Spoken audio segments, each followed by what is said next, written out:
Walfadjri.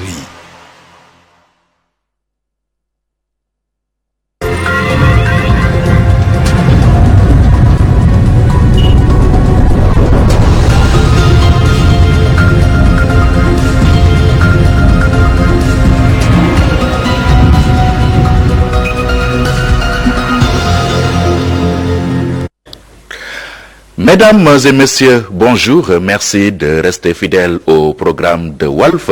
Nous sommes heureux de vous retrouver sur ce plateau de l'émission Opinion. Opinion a le plaisir de recevoir ce dimanche Mamour Cissé. Mamour Cissé, bonjour. Bonjour Pierre. Merci d'avoir accepté notre invitation. C'est toujours un réel plaisir. Un plaisir toujours partagé.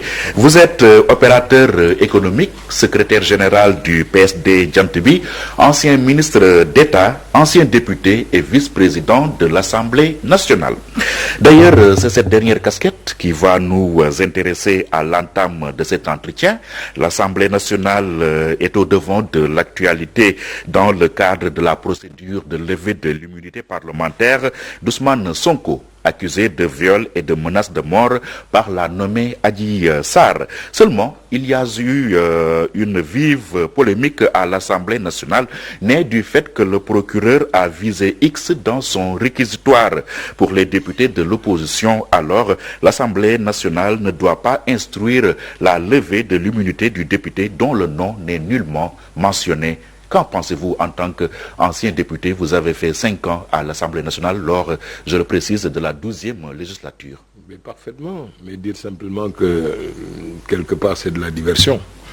Parce que ce dont il s'agit aujourd'hui en toute bonne foi, c'est de les d'éclairer la lanterne des Sénégalais. J'ai entendu Madame Yaya, la rapporteure de la commission des lois, qui a eu à dire que sur cet exposé-là, il a été aussi visé directement, M. Ousmane Sonko, par 2 fois. Elle a eu à dire effectivement qu'elle a vu dans les textes, effectivement, qu'on avait carrément parlé d'Ousmane Sonko.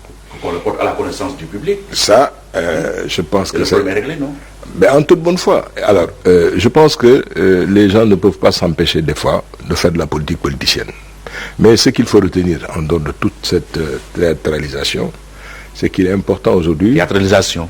Oui, pour la bonne et simple raison que... C'est du sérieux, c'est l'avenir ce qui est important. Présidentiable qui est en jeu. Mais le problème, c'est que pour des accusations aussi graves, de mon point de vue, M. Sonko n'aurait même pas dû attendre qu'on leva son immunité pour aller répondre. Parce qu'il s'agit d'accusations extrêmement graves.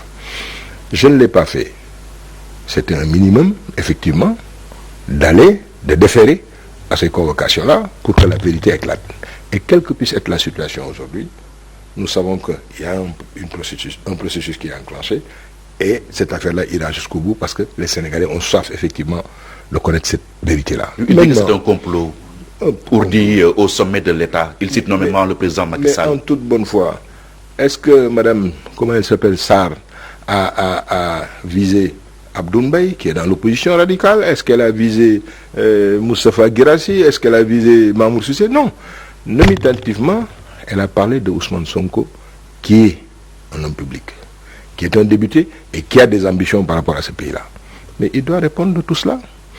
Est-ce que Macky Sall a attaché Ousmane Sonko ou est venu le prendre forcément chez lui pour l'amener dans ce salon de massage? Cela nous pose un problème.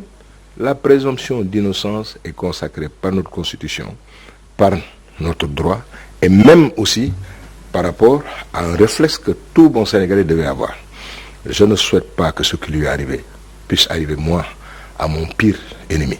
Et il se trouve qu'on peut être dans l'adversité, mais personne n'est aujourd'hui dans une logique pour dire que c'est Ousmane Sonko ou pas.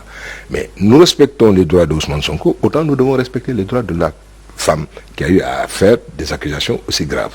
Ce qui nous importe aujourd'hui, c'est que les urgences aujourd'hui sont ailleurs. Cette pandémie-là est en train de prendre des proportions inquiétantes dans ce pays. Plus de 700 morts. Regardez ce qui s'est passé avant-hier. Pour moi, la faute qui a été commise par M. Ousmane Sonko... Mais qui a intérêt à nous détourner des urgences? Mais c'est pas Ousmane Sonko. Qui est en train aujourd'hui de poser des actes?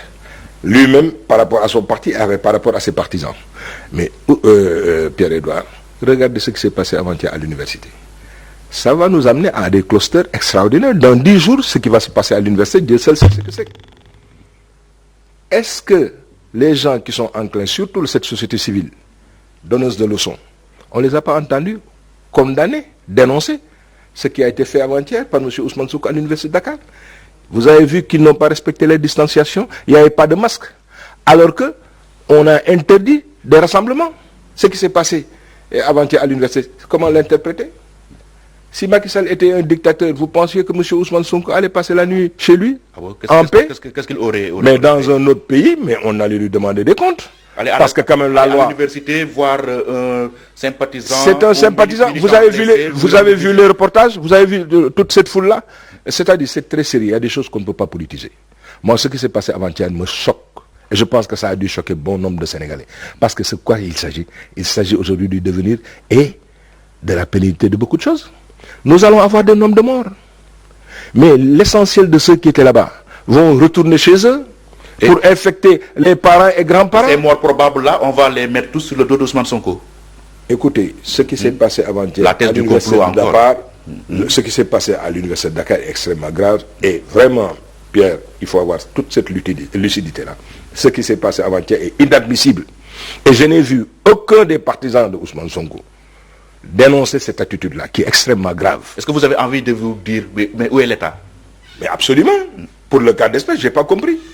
Mais on nous dira que cet État-là aussi, dès l'instant que tout est politisé, et chaque fois on pense que l'enfer c'est les autres, est des fois dans une posture défensive, pour ne pas dire des fois même on le sent pas. Ça aurait été quelqu'un d'autre, je pense qu'il y aurait eu effectivement des comptes à rendre.